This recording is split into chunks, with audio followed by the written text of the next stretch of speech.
Eh ben, on est le 31 décembre. Il est 11h10. Mon homme vient de partir avec ma fille faire des courses. Je pense que j'ai 1 heure devant moi. J'aurais pu l'utiliser pour tricoter ou coudre, mais j'ai préféré venir vous voir. Donc, bienvenue chez moi. Aujourd'hui, on est dans mon salon parce que c'est la seule pièce avec une luminosité à peu près correcte et pièce à peu près rangée. Et donc je viens vous parler, de mes projets tricot couture et parler un petit peu de mes envies de 2026. Donc effectivement, on est le 31 décembre, mais cette vidéo ne sortira que début janvier, le temps de faire le montage, etc. etc. Donc je commence déjà par me présenter. Donc je suis Aurélie, alias Lilico sur les réseaux sociaux. Et surtout, je commence par vous souhaiter une excellente année 2026, qu'elle soit remplie de tous vos souhaits. Et si vous n'avez pas de souhaits spécifiques, qu'elle soit aussi douce et agréable que possible. Donc, pour commencer, aujourd'hui, on va parler tricot, crochet et couture. Je vais commencer par ce que je porte. Donc là, je porte une veste en crochet, fait avec des granits. D'ailleurs, si vous avez une astuce pour quand on rentre les fils qui ne ressortent pas, ça m'arrangerait. C'est un patron maison que j'ai fait. Donc, il n'y a que des granits tout du long. Voilà. Et j'ai juste relevé la bordure. Hop, ici, en bas et aux manches que j'ai fait au tricot. Donc, je ne sais pas si j'ai noté la taille des aiguilles ou n'importe. Pour la laine, c'est la Guéret de Fonty, je crois. Si ce n'est pas le cas, je vous le mettrai en bas. Voilà, c'est la Guéret de Fonty. Il y a 1, 2, 3, 4 nuances de bleu différents. Voilà. Et du blanc écru. C'est pas un vrai blanc, un blanc écru. Alors, c'est une veste que j'ai adoré faire. Les crochets, les granits, pardon, ça a été très rapide. Assemblé, donc ça a été assemblé au crochet. Ça a été un petit peu plus long. J'ai essayé au fur et à mesure, hein, j'ai commencé à assembler, j'ai regardé pour voir combien il m'en fallait exactement. Donc devant, c'est que des carrés, il n'y a pas de losange ou de triangle. Donc devant, au niveau des épaules, j'en ai 1, 2, 3, 4 pour faire la longueur. J'en ai que 1 pour faire la largeur, là, le fermé. Et après, j'en ai... non, je vous dis une bêtise, j'en ai 2. Voilà. Et dans le dos, je crois que j'en ai 4. Attendez, je l'enlève.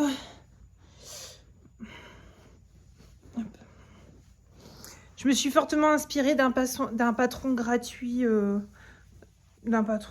mais qu'on retrouve partout. Il y en a beaucoup qui l'ont fait aussi. Voilà, dans le dos, c'est ça. J'en ai 1, 2, 3, 4, 5. 5 dans le dos. Donc, si on déplie sur toute la longueur, là, j'en ai 2, 6, 8, 9 et 4 en hauteur. J'ai fait le choix de ne pas mettre de boutons. Donc, je l'ai fait il y a 2 ans et je l'ai quasiment jamais mis. Et j'ai fait le choix de ne pas mettre de boutons. Donc, si... Alors, je me recule un peu sans trop vous montrer le bazar de mon salon. Hop, je pose ça là. Ouais, voilà. Donc, il est quand même plutôt court. Je voulais mettre des boutons. Je sais pas si vous voyez bien. Hop, mettre des boutons pour le fermer. Et en fait, je vais le laisser un petit blazer comme ça. Parce qu'il va hyper bien avec mon jean. Enfin, mon pantalon, là, c'est un jean à rayures. Qui est très taille haute. Voilà, il va super bien avec ce jean et ce pantalon. Et voilà, donc depuis que j'ai ce pantalon, c'est-à-dire 1 mois et demi, je le mets quasiment à chaque fois avec. J'aime bien le côté un peu, pas vintage, mais années 70, du mélange des rayures et du granit. Et je porte également des chaussettes. Voilà, hop, tac, avec des petits cœurs. Voilà. Donc ça, c'est l'avant-dernière paire de chaussettes que je me suis tricotée dans le cal Socks in a Mug de Birou Game et le nid de la linotte, si je me trompe pas. Voilà, donc pareil, si j'ai le temps, je me mettrai une photo avec le mug que j'avais choisi pour le faire. Donc c'est un patron maison. Il y a juste le cœur. Je la quitte, ça sera plus simple. Juste le petit jacquard, la cœur, que forcément je vous montre là où il y a le changement de rang. Hop.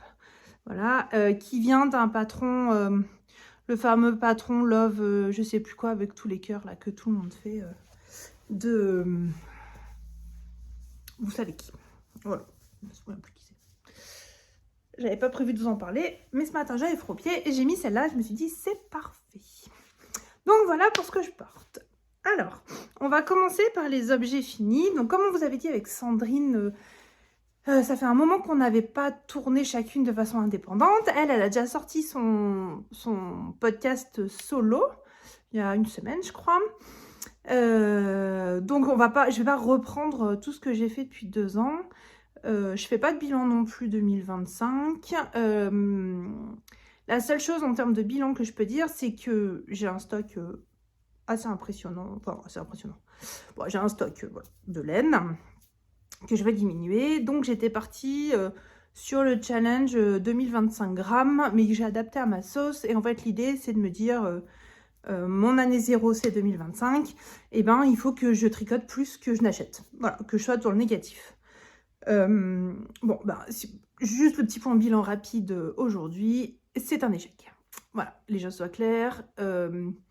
J'ai fait 2 gros achats. J'ai été à Montpellier en janvier. On a été voir les Enfoirés avec mon chéri et il s'avère qu'ils avaient une boutique Fil d'Art, ce qui est quand même ce qui n'existe plus. Hein. Nous, on en avait 2 sur Clermont-Ferrand et bah, il n'y en a plus. Et c'était les soldes à janvier, forcément. Et donc, j'avais craqué sur 2 quantités pulls en grosse laine. Bah, le fameux pull violet que je vous ai montré la dernière fois quand j'étais avec Sandrine. Voilà. Et la même quantité pour mon chéri pour lui en faire un. Plus, j'ai ma cousine chérie qui allait avoir un bébé, donc j'avais acheté de quoi lui faire une couverture. Bon, bref, ça faisait 1,3 kg de laine, hein, donc voilà, bon gros stock.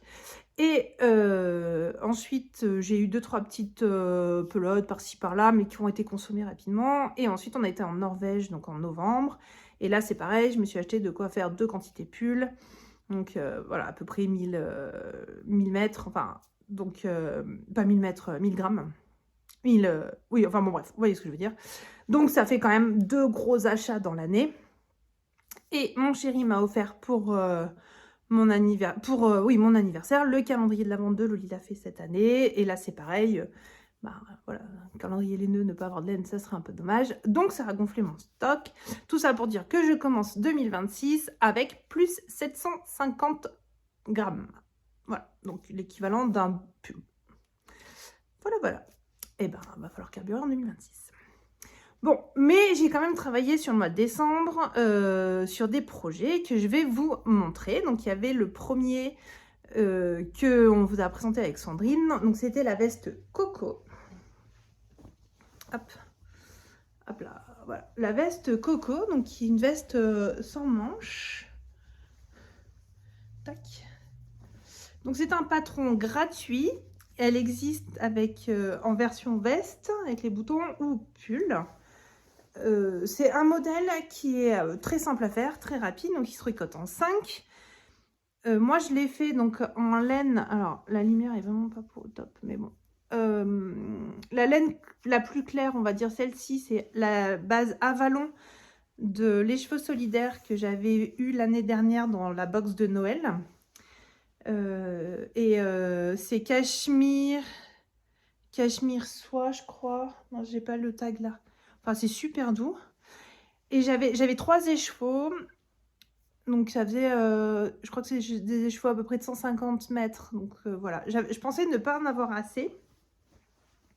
Et du coup, je me suis fait façon Elton avec un fil de Ombelle de Fonty.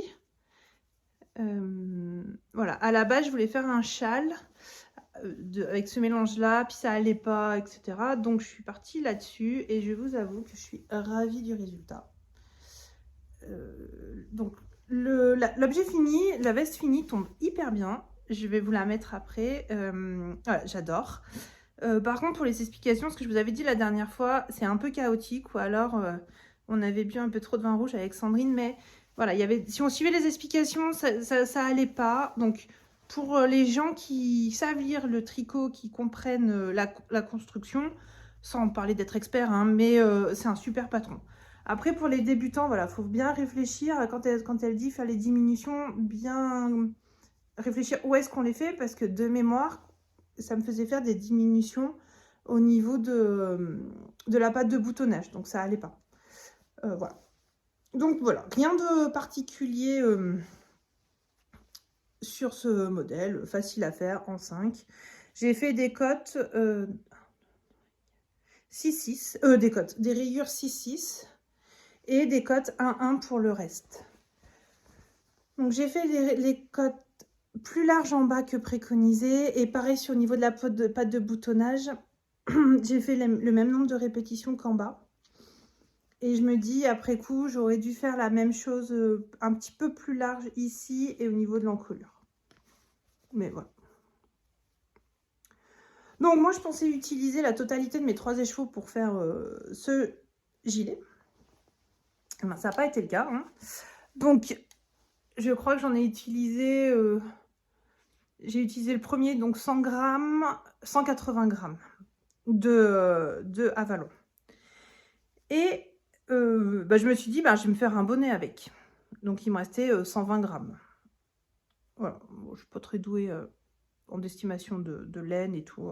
Bon, voilà. Vous allez vite comprendre pourquoi. Donc, je suis partie sur un bonnet, tout simple.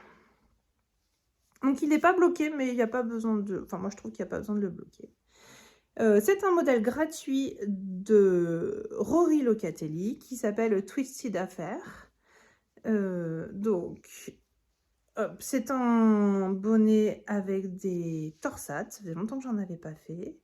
Donc, on commence par le bas, on monte un certain nombre de mailles, on fait un certain nombre de rangs en cote, donc 6 cm en cote 1-1. Et après, on fait les torsades. C'est tout simple, hein. C'est tous les 10 rangs, je crois. Hop, 2 mailles qui passent par-dessus les autres et ça fait cette jolie torsade.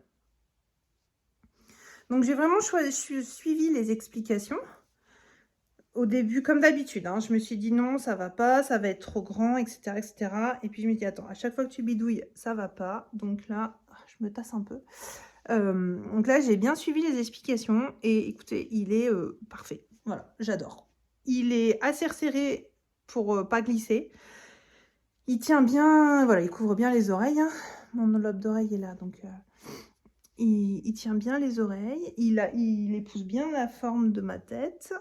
Voilà. Là, le fait qu'il y ait le revers ici, ben, ça tient chaud. Je l'ai fini le 26 au soir, je crois. J'ai mis 3 jours pour le faire. Et le 27, on est parti faire une petite randonnée en famille. Et je l'avais sur la tête et il était nickel chrome. Voilà. Donc, pareil, je pense que pour un premier ouvrage torsade, il n'y a rien de compliqué. Donc, pour la seule modification que j'ai fait, pour la couronne, vous voyez comment ça fait. Voilà, tac. Moi, j'ai rajouté un rang ici pour recroiser en fait et terminer la torsade là.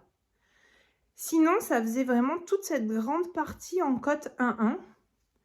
Et je trouvais pas ça très très joli. La couronne là, elle se termine, le rang de diminution c'est sur 12 mailles, 12 rangs pardon. Alors que là c'est 10 rangs de mémoire. Et donc ça aurait fait quasiment, enfin 22 rangs de grandes cotes là. Et je trouvais pas ça très joli. Voilà, donc j'ai fait comme ça et c'est nickel. Il se tricote en... Non, je vous ai dit une bêtise. En 6, je l'ai tricoté lui, et les cotes en 5. Et le bonnet en 5. Voilà. Donc là, c'était les périodes de Noël, j'ai mis 4 jours, je crois. Enfin, 4... Et pas à temps plein. Enfin, voilà, je pense qu'en 2 soirées, il peut être fait. Ou en une après-midi acharnée devant un podcast ou série. Voilà. voilà pour ce bonnet que j'aime beaucoup. Et donc, ce que je vous disais, sur mes 300 grammes de Avalon, là, eh ben, il m'en reste 50. Alors, je pense que je vais me faire des petites mitaines toutes simples en cotte 1-1, peut-être juste avec le trou pour le pouce, là, vous savez, je vais regarder ce que je dois faire. Enfin, je veux vraiment finir, parce que c'est vraiment une laine hyper agréable à tricoter et à porter. Elle est d'une douceur canon. Donc, voilà pour ça. Et ensuite, j'ai fini hier soir le test que... Problème de cheveux. Le test que je fais pour l'hylophiile. Pour l'hylophiile, donc je l'ai fini hier. Je ne sais pas si je peux vous en parler ou pas. Enfin, il me reste les fils à rentrer. Après, je ne sais pas si je vais le bloquer ou pas. Je vais demander si je pouvais ne pas le bloquer, mais j'attends sa réponse. Donc voilà pour mes objets terminés en tricot. Et vous l'avez vu avec mon beau gilet, j'ai une chemise que j'ai fait moi-même. Donc c'est un modèle... Elle est où mon étiquette? Voilà. Joli Lab. Donc c'est Sandrine qui m'avait offert le kit de la chemise Camille de Joli Lab pour Noël l'année dernière. Donc ça, vous voyez, c'est des choses que j'ai eues à Noël l'année dernière. Hein. Pas très en avance la fille. Bref. Donc c'est une chemise oversize. Alors je vous la montre. Tac. Voilà. Donc c'est une chemise oversize avec un jeu de rayures que j'adore. Je me suis déjà fait une chemise en m'inspirant du livre de Charlotte Ozu où il y a un patron par mois.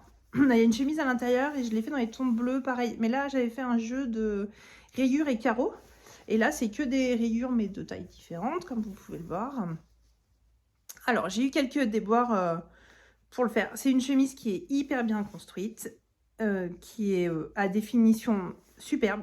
Franchement, mais moi, c'est trop minutieux pour moi. Voilà, j'ai pas réussi. Donc, je l'ai déjà cousue, cette chemise. J'avais fait une toile. Sans lire les explications, j'étais partie voilà, bille en tête. Je me suis dit, je sais comment on se construit une chemise. J'y vais. Et quand je l'ai portée, je dis à Sandrine, j'ai fait la taille 42, c'est un peu grand et tout. Elle me dit, mais t'as bien mis 1,5 cm de marge de couture? Non, 1 cm. Elle me dit, bah t'as pas regardé la vidéo? Non, pas la vidéo. Du coup, celle-là, je me suis dit, je vais m'appliquer, je vais regarder la vidéo. Donc effectivement, la vidéo, elle est hyper bien faite. Les explications sont top. Donc, la spécificité, ce sont les coutures rabattues. C'est-à-dire que quand on assemble, donc le col, les épaules, l'empiècement dos, tout ça c'est classique. Et la seule différence, c'est pour assembler les manches et les côtés. Donc pour assembler les manches, vous les assemblez normalement endroit contre endroit à 1,5 cm. Vous réduisez la marge de couture du côté corps. Et après, vous repliez la marge de couture qui est plus grande côté manche. Hop, vous la repliez et vous piquez. Je ne sais pas si vous allez bien voir. Ici, voilà. Là, hop, vous pliez, vous piquez comme ça. Ce qui fait que ça fait comme un petit boudin qui vient emprisonner la marge de couture. Et ça fait hyper propre. Je vous montre. Voilà. Donc ça, c'est l'intérieur de ma chemise. Ça, c'est la manche et ça, c'est le corps. Vous voyez? Donc, c'est vraiment super propre. Bon, par contre, pour moi, c'est trop minutieux. En plus de ça, je pense que j'ai pas cousu à 1,5 cm, mais j'ai cousu à 1,23. Donc, voilà, ça allait pas. Vous voyez, là, ça fait un peu des petits bourrelets. Donc, bon. Je me suis dit, ok. Bah, j'ai pas envie de me prendre la tête pour faire la partie l'assemblage manche et côté. Donc j'ai fait des coutures à l'anglaise, je crois que ça s'appelle comme ça, c'est à dire que j'ai assemblé une première fois ma chemise à envers contre envers, j'ai piqué à 1 cm. Après j'ai dégarni, j'ai vraiment coupé le surplus de la marge de couture. et j'ai repiqué endroit contre endroit pour que ça fasse mes 1,5 cm de marge de couture préconisée dans le patron. Et ce qui fait que, à l'endroit, l'assemblage, on voit rien. Enfin, c'est une couture normale. Et là, ça fait pareil en fait. Il n'y a pas de le surjet. J'ai pas utilisé ma surjeteuse une seule fois pour ce patron. Et voilà. Donc là, ça va... Je sais pas si vous voyez. Et ça fait vraiment un... Voilà. Et la seule différence avec les coutures rabattues préconisées, c'est que les coutures rabattues, on vient piquer là pour bien emprisonner tout. Et ici, il n'y a pas besoin. Voilà. Donc, une chemise assez simple à faire. Assez surprise quand même par la largeur de la fente dans le dos. Mais bon, c'est une chemise oversize, donc why not? Et une fois que j'ai eu fini de tout assembler, je me suis dit... Alors, c'est pareil, j'ai galéré pour les manches parce que le tissu, on ne voit pas l'endroit de l'envers. Et du coup, je me suis un peu trompée. Enfin, trompée. C'est pas grave, hein. Mais j'aurais préféré avoir les grosses rayures de ce côté-là pour vraiment faire la distinction. Vous voyez? Bon, là, ça fait comme si j'avais pris 2 chemises différentes que j'avais assemblées. Mais au final, c'est pas si mal. Et donc, je voulais faire... je me suis dit, je vais pas me prendre la tête, je vais faire des boutons pression, ce que je fais sur quasiment toutes mes chemises, parce que je déteste faire les boutonnières et encore plus coudre les boutons. Et non, je me suis dit, c'est un cadeau, on s'applique, voilà, on fait les choses bien. Et voilà, du coup, j'ai cousu les boutons qui vont bien, tout du long. Et j'ai même fait les 2 boutons sur les manches. Voilà. Donc, une chemise voilà, très sympa, avec des finitions vraiment superbes. Et puis qui va bien. Bon, allez, je vous passe l'ensemble. Donc, voilà l'ensemble porté. Alors, la chemise, elle reste quand même malgré tout grande. Même si c'est une oversize. Si je la refais, je pense que je la couperai en taille en 40. Voilà. Bon, moi, j'aime bien ce mélange de rayures qui vont pas du tout dans le même sens. Voilà, Miss Rayure pour là. Bon, je me lève, mais je sais pas si vous allez pouvoir me voir en entier. Donc voilà. Un peu. Je vous mettrai des photos, j'essaierai de faire des photos, puis avec autre chose que mon pantalon à rayures, parce que là, ça fait too much. Et les chaussettes à rayures, ah bah voilà. C'est ça, Miss Rayure aujourd'hui. Bon. Donc voilà. Bon, vous savez quoi, je vais la garder pour continuer cet épisode. Ok, et ben voilà, c'est tout ce que j'avais à vous montrer comme objet fini pour cette période-là.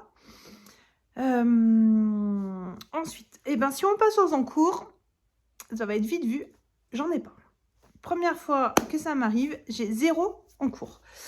Ni en crochet, ni en tricot, j'ai rien. Donc j'ai fini le test hier, et là, ben voilà, c'est ça, il est midi, enfin 11h30, et ben rien à vous présenter. Par contre, j'ai des envies, vous vous doutez bien. Donc, ce que je peux vous présenter, c'est 2-3 petites envies que j'ai pour le mois de janvier, notamment, avec des choses que j'ai. Et je vais regarder les podcasts de début d'année, les Make 9 et tout, pour faire le mien. Pas que je veuille forcément copier ce qui va être fait, hein. J'ai déjà pas mal d'idées, mais voir s'il n'y a pas des nouveautés, des nouveaux patrons ou de nouvelles choses que je peux inclure dans ma liste des envies. En sachant que sur mon Make 9 de l'année dernière, j'ai dû faire un projet ou 2, grand max. Donc bon, voilà. Mais au moins essayer de me donner des orientations pour consommer ma laine, comme je vous l'ai dit tout à l'heure. Alors, dans mes envies, attendez, je prends mon carnet parce que j'avais préparé quand même des choses. Et je ne sais pas si je vous ai dit tout ce que je devais vous dire. Ouais, c'est bon. Donc, premier projet qui va tomber sur... Enfin, qui va sauter sur mes aiguilles. C'est le Fluffy Fish Sweater. Donc, je ne sais plus qui l'a tricoté. J'ai perdu le nom de la tricoteuse qui fait un podcast qui l'a présenté. C'est vraiment à cause d'elle que je le fais. si je retrouve son nom, voilà. Et ça fait un petit moment qu'elle a pas retourné, donc je sais pas. Bon, bref. Mais voilà, c'est ce sweat-là. Donc ça fait partie de mes craquages norvégiens. Donc pour le tricoter, j'ai acheté la laine, tout ce qui est... C'est rare, mais tout ce qui était préconisé dans le patron. Donc la marque, c'est Hypnit Shop. J'ai pas réussi à la trouver en France, cette laine-là. Donc voilà, donc je l'ai achetée en Norvège. Je ne vous cache pas que c'est un petit peu cher, hein, mais bon. Donc voilà, c'est de la laine fluffy, un peu comme la ombelle, mais plus douce quand même. Elle pique moins. Donc j'ai ça pour le corps. Oula, par contre, voilà, un beau bleu qui part en cacahuète pour le... hop là, pour les poissons. Et il y a un poisson contrastant qui est en rose pétard, qui est aussi, je sais, part en cacahuète au niveau de la pelote. Voilà. Donc ça, c'est mon objectif, ça va être mon caston de janvier. La seule chose, c'est que je ne sais pas, il se tricote par le bas. Il commence par le bas, il se monte. Moi, si on regarde là, il est beaucoup trop long, hein. Moi, je le veux en sweat normal là. Donc, je pense que j'ai bien deux rangs de poissons à enlever. Mais pareil, les manches sont trop longues. Mais je sais pas si je commence par le bas ou si j'essaie de le commencer par le haut. Ou si je prends, parce que c'est un sweat avec épaules tombantes. Ou si je prends le patron du bubblegum sweater ou n'importe et j'adapte, je regarde le nombre de mailles pour pouvoir faire les poissons. Je sais pas trop. Là, pour le coup, j'en sais rien. Et après, donc là, eux, dans le modèle, il y a 3 poissons de couleurs différentes. Donc, ça faisait 3 pelotes différentes. C'était quasiment 16 € la pelote. Donc, je lui ai dit non. J'ai pris que le rose pour changer. Et là, c'est pareil. Je sais, comme c'est on tricote en rond, je sais pas trop comment je vais faire. Faut que je regarde l'intercia. Là, j'ai un peu jeté un coup d'œil. Bon, bref, voilà. Donc, il y a un petit peu de challenge là-dessus. On dirait qu'il est simple, mais pour moi, il y aura un peu de challenge. Donc, ça, c'est le premier modèle que je vais tricoter sur le mois de janvier. Et ensuite, le deuxième en tricot. Alors là, c'est pareil, j'ai perdu un bout de pelote. J'ai acheté ça quand je suis allée à Paris en... Je crois que je suis allée à Paris. Je sais plus quand. Septembre, je crois. Voilà. Donc ça, c'est la Echo de je ne sais plus trop qui. Et il y a l'eau demoiselle qui en a parlé. Elle a tricoté des chaussettes avec. Et normalement, j'ai... Là, je fouille dans le sac que vous avez montré la dernière fois, qui est immense. J'adore. Mais du coup, c'est un peu le sac de My Poppins. Voilà. Je perds des affaires. Donc voilà comment c'est quand c'est mis en cake. Alors, j'avais déjà tricoté une chaussette avec ça très grande. Et au final, j'aimais pas. Elle n'était pas assez grande pour le coup. Donc, je l'ai détricotée. Et j'ai normalement du rose de chez Javol pour aller avec. Pour faire... J'avais fait les contrastants avec. Faut que je la retrouve. Je sais pas où je l'ai mis, mais j'ai. Et j'aimerais me faire des chaussettes jacquard avec mon cadeau de Noël de mon frère qui m'a offert ça. Donc, je pose ça. Et donc, ça, c'est les fameuses cartes de jacquard. Donc, voilà. Je suis partie sur le gros coffret. Hein. Voilà, il y a 52 cartes, si je dis pas... Non, pas du tout. Il y a 200 cartes. Et c'est par saison. Donc, à moi de choisir ce que je veux faire. Alors, après, c'est des motifs classiques. Je vous cache pas que quand je vois les petits decks à côté sur des trucs très spécifiques, ça peut être sympa. Bon, voilà, là, c'est par exemple tout ce qui va être la géométrie. Donc, c'est des bordures, des choses toutes simples, voilà. Tac. Et après, j'ai les 4 saisons. Donc, par exemple, je vais pas toutes vous les montrer, hein, sinon on en a pour 15 ans. Mais la petite tortue, donc ça, c'est l'été. La tortue, ça, c'est les jumelles. Bon, heureusement, c'est marqué derrière ce que c'est, parce qu'il y a des fois, c'est un peu compliqué. Ça, c'est hamburger. Donc, voilà, je pense que c'est le steak. Les chamallows grillés. Bon, voilà. Il faut quand même avoir un peu d'imagination sur certains. Ah, peut-être comme ça. Voilà. Mais écoutez, j'ai pas prévu... Alors, j'ai pas regardé encore ce que j'allais faire avec. Je ne sais pas pour l'instant. En tout cas, j'ai prévu de me faire pas mal de choses. J'ai beaucoup de restes. Et pourquoi pas une grande écharpe en jacquard. Un peu sur la façon... Je ne vous l'ai pas montré celle-là, mais j'ai tricoté celle du livre Harry Potter. Donc elle est très grande en jacquard et ça se tricote en rond, tout simple. Et je me dis, ben, pourquoi pas essayer de faire un grand truc comme ça, ou un col... comment ils appellent ça? Un col infini, ou... voilà, enfin bref. Mais j'ai vraiment hâte de pouvoir faire ça parce qu'on peut vraiment jouer les couleurs, les choses. Enfin, on peut faire plein de choses différentes. Là, ça c'est super joli. Donc, soit je fais les chaussettes roses et le jacquard comme ça, et il y a les nuances, mais comme il y a du rose, là, je suis pas sûre.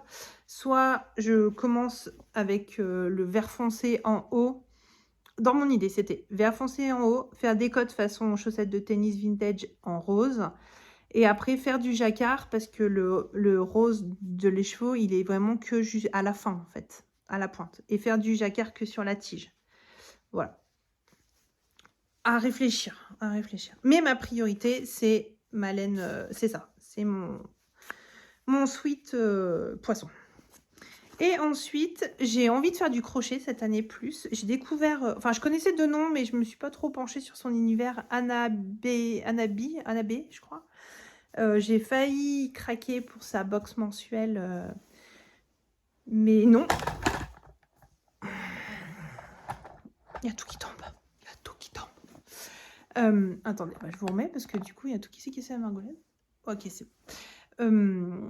Donc, j'ai pas craqué sur sa box mensuelle parce que je sais que j'aurais pas eu le temps de faire tous les mois les objets, même si c'est vraiment trop mignon. Et je me suis dit, j'ai le livre. Pareil, j'avais acheté quand il est sorti et j'ai jamais rien fait dedans. De Lulu Compotine, je crois qu'elle s'appelle. Les poupées de Lulu au crochet. Et c'est par saison, en fait. Donc là, voilà, bah, regarde, là on a tout. Donc là on a l'été, le printemps, l'automne et l'hiver. Et un peu comme j'ai fait ici, alors je vais me décaler, je sais pas si vous voyez. Hop là, là, check. C'est ma maison de Noël. Donc ça c'était avec le livre de Cookie, le livre de Noël. Et ben j'aimerais bien me faire chaque saison, en fait. Et j'ai énormément de coton pour faire du crochet ou n'importe. Donc voilà. Et pouvoir après, ben, chaque saison, changer la poupée et la mettre adaptée. Alors le problème, c'est que si je commence... La question est, est-ce que, comme on est en hiver, je commence par faire en hiver? Alors peut-être pas tout, hein. Peut-être que à chaque fois la même... et je fais, voilà, en hiver... Et je l'aurai que pour 2027, parce que pas sûr que. Ou est-ce que je commence à faire le printemps, comme ça, et je décale à chaque fois. Je commence le printemps, je fais le... Je l'ai fini pour le printemps, j'en profite, et au printemps, je fais l'été, etc. Bah dites-moi, tiens, ce que vous en pensez, ce qu'il vaut mieux que je fasse. Je vais pas commencer tout de suite. Donc voilà. Donc ça, c'est pour mes envies de janvier. Je crois que c'est tout. Ouais. Donc pour le reste de mes envies, bah, je vous propose d'en parler au prochain podcast, donc fin janvier j'espère, pour pouvoir voilà, faire un make time un peu plus structuré. Je sais que j'ai acheté le patron du Rosy Sweater. Par contre, j'ai la laine, j'ai tout, je le vois très bien. Mais j'avoue que tout ce que j'en entends sur les différents podcasts me fait un peu peur et j'ai pas un temps de tricot qui me permet de me prendre la tête en fait. Enfin, vous voyez, voilà, des choses basiques, faciles et que je peux mettre.